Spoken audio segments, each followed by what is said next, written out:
So waan Yesuus raw eega namni amane kiristaanitti amane jira atitti amante jirta Yesuusitti amante waan Yesuus raawwatu ni raawwatamoo hin raawwatu eenyutu Ribka Yesuus Kiristoos warra isatti amananiif waa hojjete tana qabadhu gaammas akkas hin jenne bara akkas hin jedhu wangeelli namni anatti amanu eega ani hojjo fakkeenyaaf sitti warra isaan morman irratti dinqii hojjete inni warra isaan morman irratti dinqii akkan hojjetin asitti qabadhu ansa jenne bara akki jedhe sirra siitu amanee Yesuus oyana Yesuus gooftaa waaqayyoo kiyyaa fayyisa ilma waaqayyootti namni Yesuus ninki jibu Yesuus namni anatti amanu waan ani raawwadhu hundumaa raawwata jedhe waan okay Yesuus hojii isaa keessaa takkaan si qabade Yesuus keessoo du'a kaase munkaaf du'a sana akkamitti kaase kadhatee waaqayyoon kadhatee kaase okay Alaazariin okay Alaazariin fi Yesuus jiddu boqonnaa qorata keessa dubbistee jirta guutuu saayoo dubbiftee jiraatte Alaazariin fi dubbise Yesuus Kiristoos hariiroo akkamii wajjin qaban haa qaban okay Yesuus waan jedhe bar namni anatti amanu waan ani hojjedhu hundumaa hojjete kan na caalaa hojjeta jedhe Yesuus caalaa hojjeta mana jirtooti okay dhageeffadhu gaama Alaazar maatii isaatii fi innis walumaanuu obboleeyyan isaa Maartaanii fi Maryamis Yesuusitti amanan waan ta'eef nama amanu wajjin Yesuus akka dinqii hojjetu ni amantaa nama amanu ani barsan si gaafachuu her boqonnaa kanaanaaf isuma gaafachuu waan jedhe ati nama Yesuusitti amane mo'ennaan eeyyeen jedhe namni Yesuusitti amanu waan Yesuus raawwatu hunda ni raawwataa jedha wangeelli dhugamoo soba dhugaadha kaa maaliif hin raawwanne ni raawwatu okay Yesuus du'aa kaase bishaan irra deeme bal'aa fayyise waan sin du'aa ni kaaftaa Ribka nama Yesuusitti amanu yoo ta'e namni sun nama Yesuusitti amanu okay namni sun nama amantii nama saniiti amantii abbicha du'aa ka'uu saniiti amantii agartee Yesuus Kiristoos du'aa kaase moo kaafne dura kaase bar kuni sobaa miti boqonnaa fudhatte yoo dubbise guutuu isaanii harkata keessaa okay du'aa ni kaafti Ribkaan amma dhageeffadhu waa'ee amantiiti obboleessa kiyya asitti amantii keetiin si qorachuu jira akka ati gartee waan kun boqonnaan kun akka dhugaa taate namni kiristaanni biyya lafaarra jiru hundinuu Yesuus nama amane ati irraa takka Yesuus hin fudhattee jirta yoo amantiin qabaanne hin gootu waan Yesuus godhe waan siin jedhe ati du'aa ni kaaftamoo kaastu nin kaasa hin kaasu du'aa sun akkanumatti du'aa hunda dhaqee kaasuudhaaf akkasii miti akkitti du'aan ka'u du'aa hunda akkasumatti dhaqee du'aa maasaan kaasu maaliif jennaan Alaazar duraanii amane osoo lubbuudhaan jiru itti amane haa amanu kiristaana amaneen anis kiristaana amaneen siifi mudee makkaati kaastuun silaala durani kaastamoo kaastu du'aati yookaan boqonnaa kun kijiba takka Yesuus nama Yesuus Kiristoositti amanee duuka buutuu isaa ta'e nama qajeelaa yoo ta'e nama qajeelaatu du'aa haa obboleessa kee nama du'aan siin jedhe waan siin jedhe oduutu viidiyoo tokko illee asii dura laaleetiin ture baga argite ni beekta miliquuf laaleetiin hin ture obboleessa kee Abu Mu'aazii maaliif jennaan gaafii gaafate gaafii sirrii miti okay waan siin jedhe Yesuus Kiristoos na dhaggeeffadhu kaasuuta Halo, sin dhageeffadhalleedha yaanni kan keetis naagalee jira sigale habibi naagalee jira laatti ta'an abshir baga sigale waan jedhe boqonnaan kun boqonnaa dhugaati moo boqonnaa kijibaati Yesuus dhugaa dubbate moo dhara dubbate ati bar namni ati du'aa kaasinaan jettu sun nama Yesuus osoo quban qabaatin nama Yesuus barsiisa wangeelaa daaqoonota faarfattoota du'e ka kiristaanaatiin sii mudeema nama ati beektu ati kaasiin siin jedha nama du'e naasi gaa hima duraniin kaasa takkaan kaasu naan jedhe makuma kiyyaa waan kadhatan naarraan wadha jedhe maqaa Yesuus ni kaaftaa du'aa moo kijiba Yesuus ni kijibe lakki akkasii miti namni amantii nama saniiti nama qajeelaa ta'uusaa boqonnaa sanbani hin jedhu akkas kun jecha keeti malee boqonnaan akkas hin jedhu boqonnaan akkas abdusee baase wallahi harargeedha walitti hin kijibnu naafeeti siin beekaa la ani kijiban jaaladhu aslan kijibni agartee narraan bareedu ittiin dabalee boqonnaa fudhata qabaase kudha afur lakkoofsa 12 okay wangalee lala warra du'aa kaan san dubbista kadura akkaataa itti du'aa kaan san akkaataa itti no akka fadhan taafane koy boqonnumaa naan fide kana dubbisna koy faarif kaafee maal taate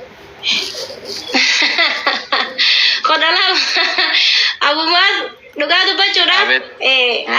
Atiin karaa nama agartee ittiin amanneef wangeelatti naman amanneef. Ana ittiin ani wangeelatti amanne ati Yesuus si amanne ana miti anaan kaas jechuudha ana kan gaafatu si kan waan sana hojjetu Yesuus Kiristoos dhugumaan isin jedha namni anatti amanu waan ani raawwadhu hunduma hin hojjeta jedha Yesuus Yohaannis 14 lakkoofsa 12 Yohaannis 14 Assalamu alaikum Ustaz. Wa alaikum salam barata Jirtu. jira barsiisaadha Har'a ribqaani faarfattuu ribqaan fayyuu qabdi har'a Ustaz. hin fayyite mana kee maqaa agartee isaati maqaa gooftaa tokkicha isan duune jiraataa sana hin fayyite har'a Hin fayyadamta isinumti fayyada beemma fayyada. Oi, ribqa siifan dubbisa kunoo. Oi, Amadi. Guddes. Okay. Kunoo laala. akkanatti dubbisa akkasin hadiisa akka malee zuumii godhe xiqqeessime Zuumi xiqqoo achi buti isa. suura hin mul'atu yaa kun Katabbii booda isaa mummurtee jirta achi buti waa akkasitti. Kunoo laala akkanatti dubbifadhu. Ani barna namara kana obboleessa dhibbatti ni amana dhugumaan isinin jedha namni anatti amanu waan ani hojjedhu hundumaas in hojjeta. Ani gara abbaa waanan dhaquuf achuma na dhaabbatu dhufutte ni hojjetta jedha boqonnaa takka dubbisna ayyee akka jedhu dhugumaan isinin jedha kan jechu jiru kun eenyu ribqa dhugumaan isinin jedha eenyu jechu jira goobas namni anatti amanu waan ani hojjedhu hunduma ni hojjeta jedhe dhuguma soba kuniree dhugaadhaami Yesuusitti ati amante moo namanne amma warra akka xiyyaa harreefu amanee gana barachaa jiru kana tuni keessa inni amanne jechuuti no Yesuus warra reefu amane jedhe namni anatti laalga amma ani amane laala dhageeffatu waa'ee barattoonni isaatu abbumaas barattoonni isaa laala amma barattoonni isaa gaafa Yesuus Kiristoos bishaanirraa deemaa turee butu gara islaamumarraa Yesuusitti amantee gara Yesuus dheeyite moo ittiin amanne irrallee nilleen cuuphame ni beeka mee cufadhu eenyu ofiin boontu ribka Yesuusitti amantee moo namanne ati amanne moo amante moo naman ani amane haa boqonnaan kun Yesuusitti nama amanirraa dubbachuudha moo naman amanini nama Yesuusitti amanerraa dubbachaa jira goobas amane namni Yesuusitti amane waan Yesuus raawwatu hunda raawwata moo raawwatu laala amma sitti hima dhageeffadhu gaa abummaas sadarkaa qaba siigalee sadarkaa qaba amanuun amantii ofii cimsachuun barachuu amma fakkeenyaaf cuuphamuu agartee Yesuus Kiristoosu guddachaa adeemee jaa wangeelli akkasumatti ogummaadhaas dabalachaa beekumsaas waan amantii guutuun ati amantii akkasumatti heetuma akkasumatti ogguusuma dhalatee ogguusuma agartee dinqii hin hojjenne. Ati jechuun kiristaana guutuu ati fessoom kiristaana guutuu miti irruudhaami. Ani guutuudha lakki maaliif hin guutuu ta'e? Egaa guutuu taate ammaas ayyee ni kaa waan Yesuus raawwatu ni raawwatu amma. Akkaataa saataan sitti himaa jira haa banni beektaa abummaas wangeela dubbattee beektaa. Yesuus kana dhibbarraa dhibbatti itti amante moo parsantii harkarraa 50? Ara 50 wanni jooyisi jirti dhibbarraa dhibbatti amane malee. Eega boqonnaan kun warri dhibbarraa dhibbatti Yesuus amane waan Yesuus raawwatu jedhamu raawwatu jedha. Maaliin si raawwadha Yesuus baasinatti? Du'a naa kaasa du'a. Nama amane taanaan si dinka. Boqonnaa itti aantu akkasii waan maqaa kootiin kadhattan narraa godha jedhe moo irraa godhu jedhe. Fidi waan si biraa du'ee jiru natti fidi. Yoo waan Yesuusitti amane taate. Akkooti yanaani kaafta. Akkoon ta'e Yesuusitti namanne isiin kaasu isiin. Anoo akkas jedhu boqonnaan 13 akka jedhu maqaa kootiin waanuma kadhattan hunda narraa godha jedhe maqaa Yesuusin akkooti yanaa kaafta. Eenyu amanere jaddii shaddii teetu namanne hidhani achi deemee akkoo ta'e haasaasi. Adiihu namanne atuu Yesuusin morbita habibi. Nama gartee kiristaana kaduu inni kaastaa siifin hima. Alaadarni amaneef du'aa kaase kana dhageeffadhu. Beeke. Gaafuma inni dhukkubsatu.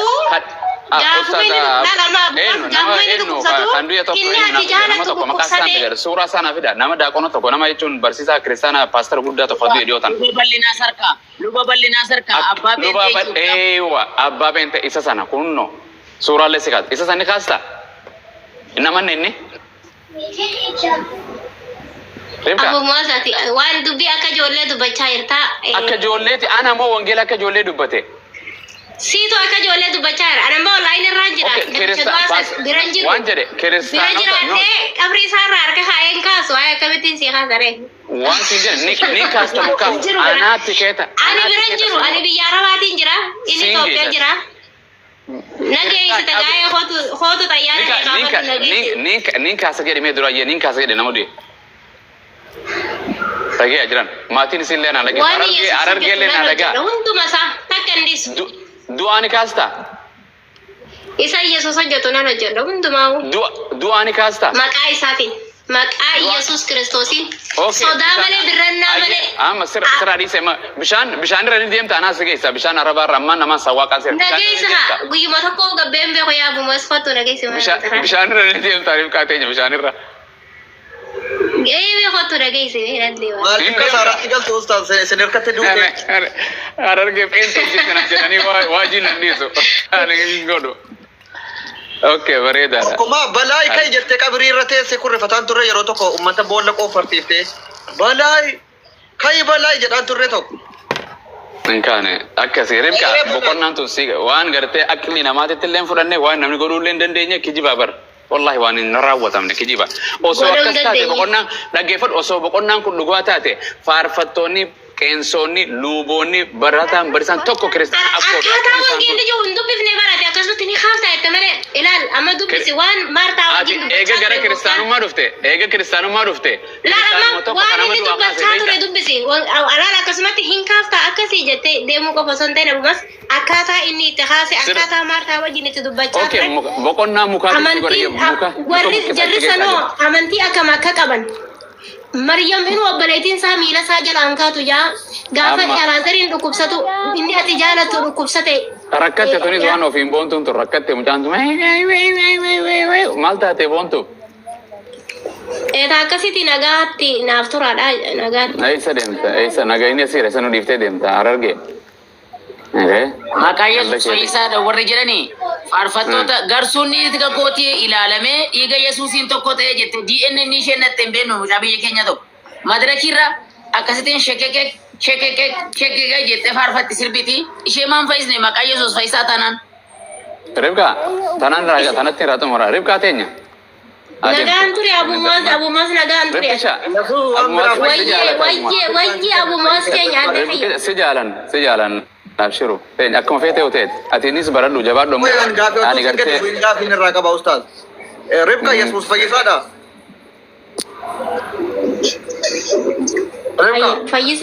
Fayyisaa akka ta'e wangeela irraa insi dubbisee sitti hima. Dubbifadhu wangeela irraa. Jedhi yookiin lakkiin fayyisu jedhe. Fayyisaadha miti? Fayyisaadha kadde. Okay, ilkaan keessa namaatiif si fayyisuu dide waggaa arfan shanan kana. Uumaadha inni uumaadha harroodha malee kenni wanta kan taane nagaa bareeddu shaggaa. Kanadhaan. Mintu kina. Babbanaa qabdi malee babbanaan isii suni harruu ofii. Anaan ragaa siibaa kana. Anaan ragaa siibaa. Woy. Ilkee cabteef ilkee uumaa maalitti godhata? Kan biraa. Akkasumatti isaa diizaayina isaa isuma akkasitti agartee ogummaa isaatiin tolchee miidhagsee babbanee itti dhiise. Abshir. Ana wanni Ribka waan jedhu Yesuus Kiristoos ni sagadamuun sagadu. Ni salaatamuun salaatu. Karaa argeetitti salaata Allahu Akbar jedhee. Laki waan akkasii Yesuus Kiristoos. Sagadu. Allahu Akbarii wanni jirutu reefuma dhuftee ba. Ayyan sagadu Waaqayyo ko jedheen sagadu. In kadhatamu. Abumaa zaman tana warra agartee wajjiniin sirriitti wangeela dubbistu wajjiniin dubbisi malee. Ati gaafii afaanii. Laalama sitti immoo gaafii afaanii akkasii yoo jechuurra. Amma bakkuma igadaan tana amna gaafate tanaawu akkaataa itti Alaazar du'aa kaase tartiiba qaba akkaataa isaa.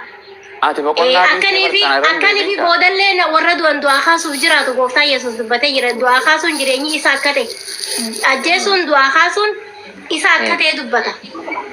Takka keessatti waa'ee du'aa kaasuu kanarratti yeroo dubbatu gooftaa Yesuus. Okay waan jedhu Yesuus Kiristoos Waaqayyo ni kadhatamuun kadhatu akkatti kadhattutti. Amati Yesus Kristus kana sadarkaa isaa maal kennuu fi barbaaddeeti kana akkatti Maal kana waan waaqayyo kanneen sadarkaa maaliin kennaaf maaliin raafuudhaan ati maal kennitaaf mee fakkeenya maal kennitaaf sadarkaa isaa akka musliimaatti maal akkam jetteetti amanti. Ani yoo jiraate birrii naan kennaaf silaa biyya lafarra waliin jiraanne na biran jiru maal godhare? Ega maal godha waan bira maaliin kennaaf? Abdusee maal gootaaf ati yoo argite silaa laanchii bitee fiitiin mana nyaataa geessee saandiwicha waliin nyaanna. Injiru maal haa godhamu man. Kalas ka sadarkaa kan geetu injiru maal gootare sibira injiru sibira. Sadarkaa kiyyaamiti nin beeka sadarkaa kiyyaamiti isa dhiisiiti abiyyinu sadarkaa kiyyaamiti. Jawaaru. Laalammaati abiyyi fi jawaaritti tarta laalamma.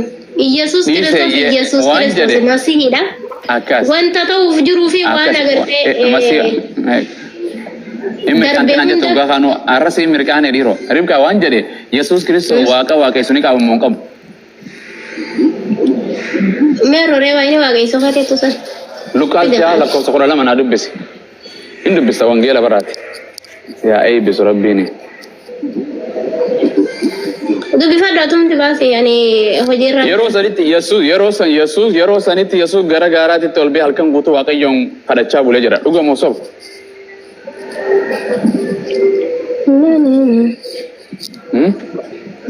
Itu bisa kak. Itu belum berban, itu balin andresin aja dah. Mereka ya tiap masri ya Habibi. Abshir Habib teh. Lukas jahal kau sekolah dalam.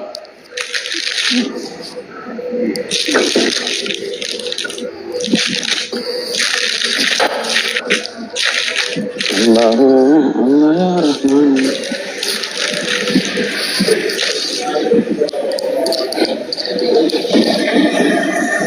Aywa. Lebih saya. Yeroo sanitti Yesus Kristos gaaratti ol ba'ee achi halkan guutuu Waaqayyoon kadhachaa bulee. Maal gaaraa godha? Lafa onaa keessaa maal godha jee haa bultii 40. Gaara jedhee bar gaara. Gaaraa maal godha? Gaaraas dhage bultii 40 soomaan. Okay, ta 40 itti deebina. Ta gaaraa maal godhe? Barsiisaa waan ta'eef akkaataa itti kadhatan. Maal gaaraa godha namni barsiisaa waajiinuu takkaa gaaraan dhufne. Gaara sitimu gaarri hiikaa qaba akka afaan wangeelaatti. Ayyee na hime gaara akka harar. Gaarri hiikaa qaba. Ayyee na hime gaara jechuudha. Siinarraa maal godha? Tulluu siinaatirraa Museen maal godha? Tulluudha haa godhe waaqayyo tochitti isaa afeere. Kanas ka afeera beekaa innis. Eenyutu afeere Yesuusin gaara irratti? Akkuma Museeti gaa inni waan ta'eef agartee. Ribkaa teenya gaaraas walitti hin kijibnuti. Gaararratti siitu naaf fide barra amma siitu naaf fide. Museen tulluu siinaati irratti maaliif waaqayyo isa waan? Kun tulluu siinaati miti barkoon gaara jedhe. Abrahaamiin maaliif ilma hankee? Loota keessaa bakkaan ani si agarsiisutti gaara keessaa. Yaa Ribkaa gaafa cuuphamte kana daranuu lallabuun ooltuti nu dhaggeeffattu. Dhugaa Yesus Kristos dhugaan siin jaa. Abumwaas akkatti silaan si bira jiraadhe mataa kee kana keessa batsi godheetiin.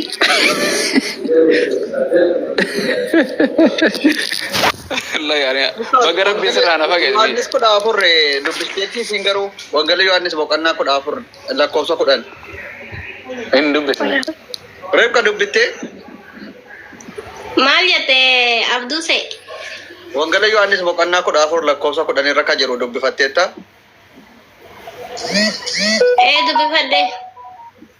Maal jedha jira?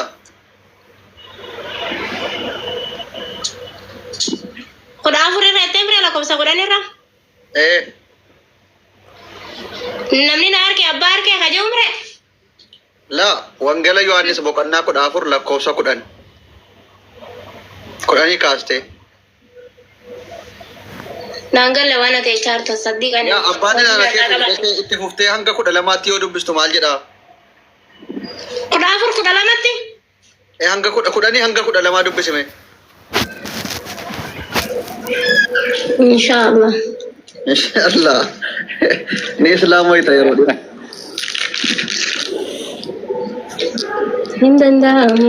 Isin awalnya musamman Rajab Dubar, awalnya Rajab Dubar jarana. No, macam beti, you baca apa banacu you beti bakasa. Beti sih. Oh, itu nih barat tebar tuh. Awalnya enggak game beko, wanggila simbe, Quran simbe bar. ዝም ብሎ ኖርማል ነው። በኩማ አማንተ ለዱብፍኔ ኸናምቲ ሳ ጀብቱ ሲን ani abbaa keessa abbaan isaa ana keessa akka jiru hidhaman ture jedhee itti fuftee hanga 12 dubbiste. Okay, kudhan irraa itti dubbisete amre. Ani abbaa keessa abbaanis ana keessa akka jiru hin amanture. Abbaa isaa ana keessa jirutu hojii isaa hojjeta malee dubbii ani isinitti dubbadhu hunduma ofii kootiin hin dubbadhu. Ani abbaa keessa abbaanis ana keessa akka jiru amanaa jaan.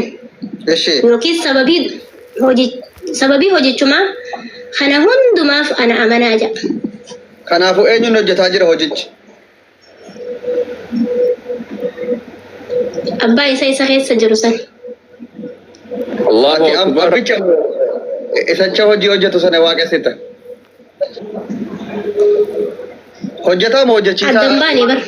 Hojjetaadha moo hojjechiisaa? Yesus abbaan na keessa anis abbaa keessa jee gargar hin baane isaan adda baasuu ani isa ififu inni nu addan baafne nuti nu lama jenne nuti akkas hin jenne abbaan na keessa jee amma 8:42 sanarratti ana waaqayyo keessa been dhufe jaa akkamittiin gargar guurareen yaa habibi. Abbaa isa ana keessa jirutu hojii hojjeta malee ana miti jedhaa jira bar. Waan abbaan itti kenne hojjetamoo? Egaa wal keessa akka wal keessa jiran siif galuu qaba gaabdisa keenyaatis wal keessa kana akkam godhan. Wal keessa jechuun kun akkami meenatti akka cimmaaqiitti wal keessa. Waaqayyo abbaan osoo akka guddummaa isaatitti gaafa tulluu Musee sanirratti dhufe akka itti qaqawwise saba sanirratti jijjiise girgiriin taate dachiin callam taate laali. Waaqayyoon akka waaqummaa isaatti yoo gabbu'e lafti baachuu dandeessi. Maal taate Abdusee? Wal keessa jiru jenne keessa jiru reekkas taanaan bakka erga gadi bu'uu hin dandeenye waaqayyo immoo. Sababiin inni nama ta'uun isaa isa barbaachiseefu namoota barsiisuudhaaf barsiisaadha inni Yesuus Kiristoos. Namni dhugumatti 8:30 takka irratti dubbii kootti qabamtanii yoo jiraattan isin dhugatti barattoota kooti dubbii Yesuus Kiristoositti yoo amante dubbiin Yesuus Kiristoos agartee karaa bareedatti jannatatti jireenyatti nama geessi. Dhuunfaanii mee takka isin wayya. Abbaa Caalee dubbadhaayyee muutiirra jiru kanaaf haruufi dubbadhe jarree intiniirra. Nagaan bulaa dubbadhu bareedaa haasaa jirtu bar sinaggeeffannaarraa. Galatom. Thank you. Wallahi saya eebbifama. Abduu see waaqayyo si eebbisu obboleessa kan koo eebbifame. Yeroo hundaayyuu hin baqatin ilaal manni kun mana demokiraasiiti akka warra kaanii. Abumaas eebbifame obboleessa kiyyaa abbaa Caalii eebbifame. Hundi keessanuu kan jara jirtan kan gubbaarra jirtan waaqayyo si eebbisu eebbifamaa jiraadha. Darba. Intini ta'uuf deema garumti saadaa. Tiiktookii maqaa isaatti deebifna yoo barbaachisaa ta'e miti. Akkaan. Inshallah bareeda jirtan Abbe Asumaanuu viidiyoo asirra deemu hundaayyuu YouTube irra galchaa jirra. YouTube garee shaadaa piroofaayila kiyya gattuu qaba. Dubbii tokko mee yeroo tokko piroofaayiluma tuqaati liinkii sanaan deemaa sabiskiraayib godhaa deebi'a. Viidiyoo achi jala jirullee laayikii godhaa laayikiin akka nama. Wannaa baasaa taabileetii fidee garsaa iskiriinii guddisee garsiistaati. Ayyee.